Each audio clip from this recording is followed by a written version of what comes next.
ಕೊಟ್ರ ಸಿದ್ದರಾಮಯ್ಯ. ಹೀಗೆ ವಿಶ್ಲೇಷಣೆಗೆ ಒಳಗಾಗ್ತಾ ಇದೆ ಸಿದ್ದರಾಮಯ್ಯನವರು ಇವತ್ತು ಮಂಡಿಸಿರುವ ದಾಖಲೆಯ ಬಜೆಟ್. ವಿರೋಧ ಪಕ್ಷವಂತೂ ಇದನ್ನ ಹಲಾಲ್ ಬಜೆಟ್ ಅಂತ ಹೇಳಿ ಕರೀತಾ ಇದೆ. ಅಂದ್ರೆ ಅಲ್ಪಸಂಖ್ಯಾತರು, ಅದರಲ್ಲೂ ಇನ್ ಪರ್ಟಿಕ್ಯುಲರ್ ಮುಸಲ್ಮಾನ್ ಸಮುದಾಯವನ್ನೇ ಗುರಿಯಾಗಿಟ್ಟುಕೊಂಡು ಎಲ್ಲಾ ಯೋಜನೆಗಳ ಸದುಪಯೋಗ ಅವರಿಗೆ ಸಿಗೋ ರೀತಿಯಲ್ಲಿ ಬಜೆಟ್ ಮಂಡನೆ ಆಗಿದೆ ಅನ್ನೋದು ವಿರೋಧ ಪಕ್ಷಗಳ ಆರೋಪ. ಕೇವಲ ಆರೋಪ ಮಾತ್ರ ಅಲ್ಲ, ಬಜೆಟ್ನ ಪ್ರತಿಯನ್ನ ಇಣಕ್ ನೋಡಿದಾಗ ಅದಕ್ಕೆ ಪೂರಕವಾಗುವ ಅನೇಕ ಅಂಶಗಳು ಗೊತ್ತಾಗ್ತಾ ಹೋಗುತ್ತೆ. ಗಮನಿಸ್ತಾ ಹೋಗೋಣ ಮುಸಲ್ಮಾನರಿಗೆ ಈ ಬಾರಿಯ ಬಜೆಟ್ನಲ್ಲಿ ಯಾವೆಲ್ಲ ಬಂಪರ್ ಗಿಫ್ಟ್ ಸಿಕ್ಕಿದೆ ಅಂತ ಹೇಳಿ. ವಫ್ ಅಭಿವೃದ್ಧಿಗೆ 150 ಕೋಟಿ. ನಿಮಗೆ ಗೊತ್ತಿದೆ ವಫ್ ವಿಚಾರ ಈಗ ಆಲ್ರೆಡಿ ರಾಜಕೀಯ ಜಟಾಪಟಿಗೆ ಕಾರಣವಾಗಿದೆ. ಅನೇಕ ಮಂದಿ ರೈತರು, ಮಠ ಮಾನ್ಯಗಳು ವಫ್ನ ವಿರುದ್ಧ ಬೀದಿಗಿಳಿದು ಪ್ರತಿಭಟನೆಯನ್ನ ಮಾಡ್ತಾ ಇದ್ರು. ಈಗಲೂ ಆ ಪ್ರಕರಣ ಬೂದಿ ಮುಚ್ಚಿದ ಕೆಣ್ಣದಂತಿದೆ. ಇಂತಹ ಸಂದರ್ಭದಲ್ಲಿ ವಫ್ ಅಭಿವೃದ್ಧಿಗೆ 150 ಕೋಟಿಯನ್ನ ಮೀಸಲು ಇಡಲಾಗಿದೆ. 100 ಉರ್ದು ಶಾಲೆಗಳಿಗೆ ಹೈಟೆಕ್ ಟಚ್ ಅನ್ನ ಕೊಡುವ ನಿರ್ಧಾರ ಬಜೆಟ್ನ ಮೂಲಕ ಕೈಗೊಳ್ಳಲಾಗಿದೆ. ಉರ್ದು ಶಾಲೆಗಳಿಗೆ 100 ಕೋಟಿ ರೂಪಾಯಿಯನ್ನ ಮೀಸಲು ಇಡಲಾಗಿದೆ. ಕನ್ನಡ ಶಾಲೆಗಳ ಬಗ್ಗೆ ಬಜೆಟ್ ಸರಿಸುಮಾರು 197 ಪುಟಗಳ ಕಾಪಿ ಇದೆ. ಹುಡುಕಿದ್ರು ಕನ್ನಡ ಮಾಧ್ಯಮ ಶಾಲೆ ಅನ್ನೋ ಪದ ಕೂಡ ಲಭ್ಯ ಇಲ್ಲ. ಸರ್ಕಾರಿ ಶಾಲೆಗಳ ಬಗ್ಗೆ ಪ್ರಸ್ತಾಪ ಇದೆ, ಕನ್ನಡ ಮಾಧ್ಯಮ ಶಾಲೆ ಅನ್ನೋದ್ರ ಬಗ್ಗೆ ಪ್ರಸ್ತಾಪನೇ ಇಲ್ಲ. ಅಂಥದ್ರಲ್ಲಿ ಉರ್ದು ಶಾಲೆಗಳಿಗೆ ಹೈಟೆಕ್ ಟಚ್ 100 ಕೋಟಿ ಮೀಸಲು. ಇತ್ತ ಕೈಗಾರಿಕೆಗಳಲ್ಲೂ ಕೂಡ ಮುಸಲ್ಮಾನರಿಗೆ ಮೀಸಲಾತಿ ಬಗ್ಗೆ ಘೋಷಣೆ ಮಾಡಲಾಗಿದೆ. ಕೇವಲ ಕೈಗಾರಿಕೆ ಮಾತ್ರ ಅಲ್ಲ, KIADB ಜಾಗ ಹಂಚಿಕೆಯಲ್ಲಿ ಮುಸಲ್ಮಾನರಿಗೆ 20% ರಿಸರ್ವ್ ಅಂತ. 20%. 250 ಮೌಲಾನಾ ಆಜಾದ್ ಶಾಲೆಗಳ ಉನ್ನತೀಕರಣ. ಅಲ್ಪಸಂಖ್ಯಾತರ ಕಾಲೋನಿಗೆ ಬರೋಬ್ಬರಿ 1,000 ಕೋಟಿ. ಮುಖ್ಯಮಂತ್ರಿಗಳ ಯೋಜನೆ ಇದು. ಅಲ್ಪಸಂಖ್ಯಾತರ ಕಾಲೋನಿಗಳ ಅಭಿವೃದ್ಧಿಗೆ 1,000 ಕೋಟಿ ರೂಪಾಯಿಯನ್ನ ಮೀಸಲಿಡಲಾಗಿದೆ. ಅಲ್ಪಸಂಖ್ಯಾತರು ಅಂದರೆ ಅದರಲ್ಲಿ ಬೌದ್ಧರು, ಜೈನರು, ಸಿಖ್ಖರು ಕೂಡ ಬರ್ತಾರೆ. ಆದರೆ ಪ್ರತ್ಯೇಕವಾಗಿ ಈ 3 ಸಮುದಾಯವನ್ನ ಪಕ್ಕಕ್ಕಿಟ್ಟು ಮುಂದಿನ ಪೇಜಲ್ಲಿ ಅಂದರೆ 81ನೇ ಪೇಜ್ನಲ್ಲಿ ಇದ್ರ ಉಲ್ಲೇಖ ಇದೆ 1,000 ಕೋಟಿ ಮೀಸಲು ಅಂತ ಹೇಳಿ. 82ನೇ ಪೇಜಲ್ಲಿ ಹಾಕಿದ್ದಾರೆ ಸಿಖ್ಖರು, ಜೈನರು ಹಾಗೆ ಇನ್ನುಳಿದವರಿಗೆ ಸಮಗ್ರ ಅಭಿವೃದ್ಧಿಗೆ 100 ಕೋಟಿ ಅಂತ. ಹಾಗಾದ್ರೆ 1,000 ಕೋಟಿ ಯಾರ ಕಾಲೋನಿ ಅಭಿವೃದ್ಧಿಗೆ ಪ್ರಶ್ನೆ ಕೇಳ್ತಿದ್ದಾರೆ ವಿರೋಧ ಪಕ್ಷದವರು. ಅಲ್ಪಸಂಖ್ಯಾತರ ಸ್ಟಾರ್ಟ್ಅಪ್ಗಳಿಗೆ ನೆರವು ನೀಡುವ ಪ್ರಯತ್ನವನ್ನ ಸರ್ಕಾರ ಮಾಡುತ್ತಂತೆ. ಅಲ್ಪಸಂಖ್ಯಾತರ ಸರಳ ವಿವಾಹಕ್ಕೆ 50,000 ರೂಪಾಯಿಯನ್ನ ನೀಡಲಾಗುತ್ತೆ. ಹಜ್ ಭವನದಲ್ಲಿ ಮೂಲಸೌಕರ್ಯವನ್ನು ಹೆಚ್ಚಳ ಮಾಡೋದು, ಅಲ್ಪಸಂಖ್ಯಾತ ಮಹಿಳೆಯರಿಗೆ 16 ಹೊಸ ಕಾಲೇಜುಗಳನ್ನು ತೆರೆಯೋದು, ವಿದ್ಯಾರ್ಥಿ ವೇತನ 20 ರಿಂದ 30 ಲಕ್ಷಕ್ಕೆ ಏರಿಕೆ ಮಾಡಲಾಗಿದೆ. ವೃತ್ತಿಪರ ಕೋರ್ಸ್ ಶುಲ್ಕದಲ್ಲೂ ಕೂಡ ರಿಯಾಯಿತಿ. ಅಲ್ಪಸಂಖ್ಯಾತರ ಪ್ರದೇಶದಲ್ಲಿ ITI ಕೋರ್ಸ್. ಅಲ್ಪಸಂಖ್ಯಾತರಿಗೆ ಇನ್ನೆಷ್ಟು ಕೊಡುಗೆಯನ್ನ ಕೊಡುವವರಿದ್ದಾರೆ ಅಂತ ಹೇಳಿ ಎಲ್ಲ ಅಂಶಗಳನ್ನ ಗಮನಿಸಿ ಇದೀಗ ಅವರ ವಿರುದ್ಧ ಕಿಡಿಕಾರ್ತಾ ಇದೆ ವಿರೋಧ ಪಕ್ಷ. ಕೇವಲ ಇಷ್ಟು ಮಾತ್ರವಲ್ಲ, ಅಲ್ಪಸಂಖ್ಯಾತರ ಸಾಂಸ್ಕೃತಿಕ ಚಟುವಟಿಕೆಗಳಿಗಾಗಿಯೇ 50 ಲಕ್ಷವನ್ನ ಮೀಸಲಿಡಲಾಗತ್ತಂತೆ. ಮದರಸಾಗಳಿಗೆ ಕಂಪ್ಯೂಟರ್ ಹಾಗೆ ಸ್ಮಾರ್ಟ್ ಬೋರ್ಡ್, ಹಜ್ ಭವನದಲ್ಲಿ ದೂರ ಶಿಕ್ಷಣಕ್ಕೆ ವ್ಯವಸ್ಥೆ, ಅಲ್ಪಸಂಖ್ಯಾತರ ಹಾಸ್ಟೆಲ್ನಲ್ಲಿ ಕೆರಿಯರ್ ಗೈಡೆನ್ಸ್, ಅಲ್ಪಸಂಖ್ಯಾತರ ಗುತ್ತಿಗೆದಾರರಿಗೆ ಕಾಮಗಾರಿಯಲ್ಲಿ ಮೀಸಲು 1-2. ನಾನಾಗಲೇ ಹೇಳಿದಾಗೆ 197-198 ಪುಟಗಳ ಬಜೆಟ್ನ ಪ್ರತಿಯಲ್ಲಿ ಬಹುಪಾಲು ಅಲ್ಪಸಂಖ್ಯಾತರ ಹೆಸರಲ್ಲಿ ಮುಸಲ್ಮಾನರಿಗೇನೆ ಯೋಜನೆಗಳನ್ನು ಬಂಪರ್ ಗಿಫ್ಟ್ ರೂಪದಲ್ಲಿ ನೀಡಲಾಗಿದೆ ಅನ್ನೋ ಆರೋಪ ಸದ್ಯಕ್ಕೆ ವಿರೋಧ ಪಕ್ಷದ ನಾಯಕರು ಮಾಡ್ತಾ ಇದ್ದಾರೆ. ಕೊಟ್ರ ಸಿದ್ದರಾಮಯ್ಯ. ಹೀಗೆ ವಿಶ್ಲೇಷಣೆಗೆ ಒಳಗಾಗ್ತಾ ಇದೆ ಸಿದ್ದರಾಮಯ್ಯನವರು ಇವತ್ತು ಮಂಡಿಸಿರುವ ದಾಖಲೆಯ ಬಜೆಟ್. ವಿರೋಧ ಪಕ್ಷವಂತೂ ಇದನ್ನ ಹಲಾಲ್ ಬಜೆಟ್ ಅಂತ ಹೇಳಿ ಕರೀತಾ ಇದೆ. ಅಂದ್ರೆ ಅಲ್ಪಸಂಖ್ಯಾತರು, ಅದರಲ್ಲೂ ಇನ್ ಪರ್ಟಿಕ್ಯುಲರ್ ಮುಸಲ್ಮಾನ್ ಸಮುದಾಯವನ್ನೇ ಗುರಿಯಾಗಿಟ್ಟುಕೊಂಡು ಎಲ್ಲಾ ಯೋಜನೆಗಳ ಸದುಪಯೋಗ ಅವರಿಗೆ ಸಿಗೋ ರೀತಿಯಲ್ಲಿ ಬಜೆಟ್ ಮಂಡನೆ ಆಗಿದೆ ಅನ್ನೋದು ವಿರೋಧ ಪಕ್ಷಗಳ ಆರೋಪ. ಕೇವಲ ಆರೋಪ ಮಾತ್ರ ಅಲ್ಲ, ಬಜೆಟ್ನ ಪ್ರತಿಯನ್ನ ಇಣಕ್ ನೋಡಿದಾಗ ಅದಕ್ಕೆ ಪೂರಕವಾಗುವ ಅನೇಕ ಅಂಶಗಳು ಗೊತ್ತಾಗ್ತಾ ಹೋಗುತ್ತೆ. ಗಮನಿಸ್ತಾ ಹೋಗೋಣ ಮುಸಲ್ಮಾನರಿಗೆ ಈ ಬಾರಿಯ ಬಜೆಟ್ನಲ್ಲಿ ಯಾವೆಲ್ಲ ಬಂಪರ್ ಗಿಫ್ಟ್ ಸಿಕ್ಕಿದೆ ಅಂತ ಹೇಳಿ. ವಫ್ ಅಭಿವೃದ್ಧಿಗೆ 150 ಕೋಟಿ. ನಿಮಗೆ ಗೊತ್ತಿದೆ ವಫ್ ವಿಚಾರ ಈಗ ಆಲ್ರೆಡಿ ರಾಜಕೀಯ ಜಟಾಪಟಿಗೆ ಕಾರಣವಾಗಿದೆ. ಅನೇಕ ಮಂದಿ ರೈತರು, ಮಠ ಮಾನ್ಯಗಳು ವಫ್ನ ವಿರುದ್ಧ ಬೀದಿಗಿಳಿದು ಪ್ರತಿಭಟನೆಯನ್ನ ಮಾಡ್ತಾ ಇದ್ರು. ಈಗಲೂ ಆ ಪ್ರಕರಣ ಬೂದಿ ಮುಚ್ಚಿದ ಕೆಣ್ಣದಂತಿದೆ. ಇಂತಹ ಸಂದರ್ಭದಲ್ಲಿ ವಫ್ ಅಭಿವೃದ್ಧಿಗೆ 150 ಕೋಟಿಯನ್ನ ಮೀಸಲು ಇಡಲಾಗಿದೆ. 100 ಉರ್ದು ಶಾಲೆಗಳಿಗೆ ಹೈಟೆಕ್ ಟಚ್ ಅನ್ನ ಕೊಡುವ ನಿರ್ಧಾರ ಬಜೆಟ್ನ ಮೂಲಕ ಕೈಗೊಳ್ಳಲಾಗಿದೆ. ಉರ್ದು ಶಾಲೆಗಳಿಗೆ 100 ಕೋಟಿ ರೂಪಾಯಿಯನ್ನ ಮೀಸಲು ಇಡಲಾಗಿದೆ. ಕನ್ನಡ ಶಾಲೆಗಳ ಬಗ್ಗೆ ಬಜೆಟ್ ಸರಿಸುಮಾರು 197 ಪುಟಗಳ ಕಾಪಿ ಇದೆ. ಹುಡುಕಿದ್ರು ಕನ್ನಡ ಮಾಧ್ಯಮ ಶಾಲೆ ಅನ್ನೋ ಪದ ಕೂಡ ಲಭ್ಯ ಇಲ್ಲ. ಸರ್ಕಾರಿ ಶಾಲೆಗಳ ಬಗ್ಗೆ ಪ್ರಸ್ತಾಪ ಇದೆ, ಕನ್ನಡ ಮಾಧ್ಯಮ ಶಾಲೆ ಅನ್ನೋದ್ರ ಬಗ್ಗೆ ಪ್ರಸ್ತಾಪನೇ ಇಲ್ಲ. ಅಂಥದ್ರಲ್ಲಿ ಉರ್ದು ಶಾಲೆಗಳಿಗೆ ಹೈಟೆಕ್ ಟಚ್ 100 ಕೋಟಿ ಮೀಸಲು. ಇತ್ತ ಕೈಗಾರಿಕೆಗಳಲ್ಲೂ ಕೂಡ ಮುಸಲ್ಮಾನರಿಗೆ ಮೀಸಲಾತಿ ಬಗ್ಗೆ ಘೋಷಣೆ ಮಾಡಲಾಗಿದೆ.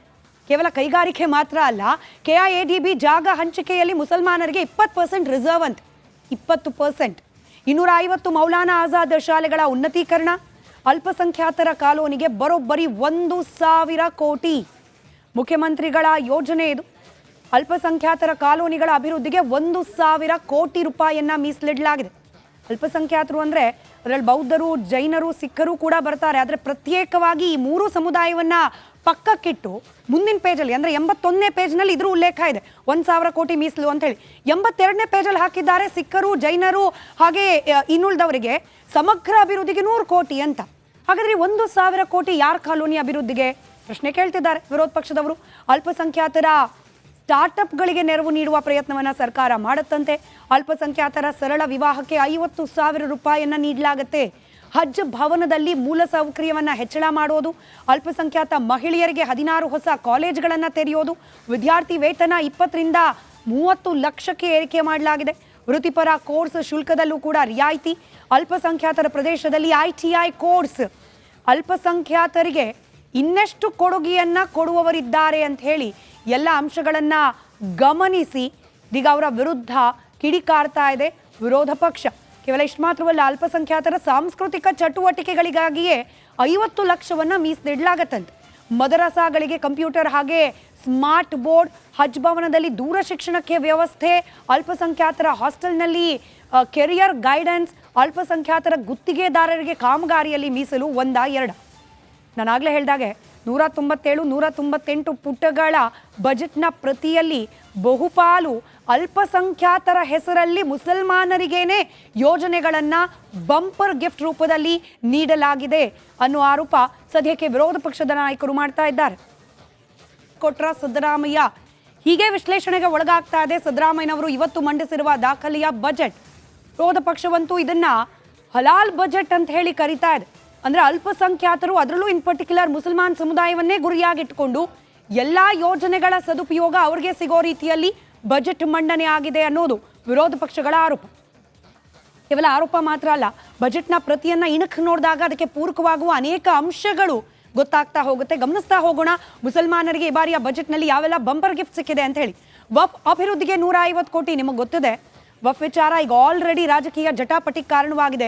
ಅನೇಕ ಮಂದಿ ರೈತರು, ಮಠ ಮಾನ್ಯಗಳು ವಫ್ನ ವಿರುದ್ಧ ಬೀದಿಗಿಳಿದು ಪ್ರತಿಭಟನೆಯನ್ನ ಮಾಡ್ತಾ ಇದ್ರು. ಈಗಲೂ ಆ ಪ್ರಕರಣ ಬೂದಿ ಮುಚ್ಚಿದ ಕೆಣ್ಣದಂತಿದೆ. ಇಂತಹ ಸಂದರ್ಭದಲ್ಲಿ ವಫ್ ಅಭಿವೃದ್ಧಿಗೆ 150 ಕೋಟಿಯನ್ನ ಮೀಸಲು ಇಡಲಾಗಿದೆ. 100 ಉರ್ದು ಶಾಲೆಗಳಿಗೆ ಹೈಟೆಕ್ ಟಚ್ ಅನ್ನ ಕೊಡುವ ನಿರ್ಧಾರ ಬಜೆಟ್ನ ಮೂಲಕ ಕೈಗೊಳ್ಳಲಾಗಿದೆ. ಉರ್ದು ಶಾಲೆಗಳಿಗೆ 100 ಕೋಟಿ ರೂಪಾಯಿಯನ್ನ ಮೀಸಲು ಇಡಲಾಗಿದೆ. ಕನ್ನಡ ಶಾಲೆಗಳ ಬಗ್ಗೆ ಬಜೆಟ್ ಸರಿಸುಮಾರು 197 ಪುಟಗಳ ಕಾಪಿ ಇದೆ. ಹುಡುಕಿದ್ರು ಕನ್ನಡ ಮಾಧ್ಯಮ ಶಾಲೆ ಅನ್ನೋ ಪದ ಕೂಡ ಲಭ್ಯ ಇಲ್ಲ. ಸರ್ಕಾರಿ ಶಾಲೆಗಳ ಬಗ್ಗೆ ಪ್ರಸ್ತಾಪ ಇದೆ, ಕನ್ನಡ ಮಾಧ್ಯಮ ಶಾಲೆ ಅನ್ನೋದ್ರ ಬಗ್ಗೆ ಪ್ರಸ್ತಾಪನೇ ಇಲ್ಲ. ಅಂಥದ್ರಲ್ಲಿ ಉರ್ದು ಶಾಲೆಗಳಿಗೆ ಹೈಟೆಕ್ ಟಚ್ 100 ಕೋಟಿ ಮೀಸಲು. ಇತ್ತ ಕೈಗಾರಿಕೆಗಳಲ್ಲೂ ಕೂಡ ಮುಸಲ್ಮಾನರಿಗೆ ಮೀಸಲಾತಿ ಬಗ್ಗೆ ಘೋಷಣೆ ಮಾಡಲಾಗಿದೆ. ಕೇವಲ ಕೈಗಾರಿಕೆ ಮಾತ್ರ ಅಲ್ಲ, KIADB ಜಾಗ ಹಂಚಿಕೆಯಲ್ಲಿ ಮುಸಲ್ಮಾನರಿಗೆ 20% ರಿಸರ್ವ್ ಅಂತ 20%. 250 ಮೌಲಾನಾ ಆಜಾದ್ ಶಾಲೆಗಳ ಉನ್ನತೀಕರಣ. ಅಲ್ಪಸಂಖ್ಯಾತರ ಕಾಲೋನಿಗೆ ಬರೋಬ್ಬರಿ 1,000 ಕೋಟಿ. ಮುಖ್ಯಮಂತ್ರಿಗಳ ಯೋಜನೆ ಇದು. ಅಲ್ಪಸಂಖ್ಯಾತರ ಕಾಲೋನಿಗಳ ಅಭಿವೃದ್ಧಿಗೆ 1,000 ಕೋಟಿ ರೂಪಾಯಿಯನ್ನ ಮೀಸಲಿಡಲಾಗಿದೆ. ಅಲ್ಪಸಂಖ್ಯಾತರು ಅಂದರೆ ಅದರಲ್ಲಿ ಬೌದ್ಧರು, ಜೈನರು, ಸಿಖ್ಖರು ಕೂಡ ಬರ್ತಾರೆ. ಆದರೆ ಪ್ರತ್ಯೇಕವಾಗಿ ಈ 3 ಸಮುದಾಯವನ್ನ ಪಕ್ಕಕ್ಕಿಟ್ಟು ಮುಂದಿನ ಪೇಜಲ್ಲಿ ಅಂದರೆ 81ನೇ ಪೇಜ್ನಲ್ಲಿ ಇದ್ರ ಉಲ್ಲೇಖ ಇದೆ 1,000 ಕೋಟಿ ಮೀಸಲು ಅಂತ ಹೇಳಿ. 82ನೇ ಪೇಜಲ್ಲಿ ಹಾಕಿದ್ದಾರೆ ಸಿಖ್ಖರು, ಜೈನರು ಹಾಗೆ ಇನ್ನುಳಿದವರಿಗೆ ಸಮಗ್ರ ಅಭಿವೃದ್ಧಿಗೆ 100 ಕೋಟಿ ಅಂತ. ಹಾಗಾದ್ರೆ 1,000 ಕೋಟಿ ಯಾರ ಕಾಲೋನಿ ಅಭಿವೃದ್ಧಿಗೆ ಪ್ರಶ್ನೆ ಕೇಳ್ತಿದ್ದಾರೆ ವಿರೋಧ ಪಕ್ಷದವರು. ಅಲ್ಪಸಂಖ್ಯಾತರ ಸ್ಟಾರ್ಟ್ಅಪ್ಗಳಿಗೆ ನೆರವು ನೀಡುವ ಪ್ರಯತ್ನವನ್ನು ಸರ್ಕಾರ ಮಾಡುತ್ತಂತೆ. ಅಲ್ಪಸಂಖ್ಯಾತರ ಸರಳ ವಿವಾಹಕ್ಕೆ 50,000 ರೂಪಾಯಿಯನ್ನು ನೀಡಲಾಗುತ್ತೆ. ಹಜ್ ಭವನದಲ್ಲಿ ಮೂಲಸೌಕರ್ಯವನ್ನು ಹೆಚ್ಚಳ ಮಾಡೋದು, ಅಲ್ಪಸಂಖ್ಯಾತ ಮಹಿಳೆಯರಿಗೆ 16 ಹೊಸ ಕಾಲೇಜ್ಗಳನ್ನು ತೆರೆಯೋದು, ವಿದ್ಯಾರ್ಥಿ ವೇತನ 20ರಿಂದ 30 ಲಕ್ಷಕ್ಕೆ ಏರಿಕೆ ಮಾಡಲಾಗಿದೆ. ವೃತ್ತಿಪರ ಕೋರ್ಸ್ ಶುಲ್ಕದಲ್ಲೂ ಕೂಡ ರಿಯಾಯಿತಿ. ಅಲ್ಪಸಂಖ್ಯಾತರ ಪ್ರದೇಶದಲ್ಲಿ ITI ಕೋರ್ಸ್.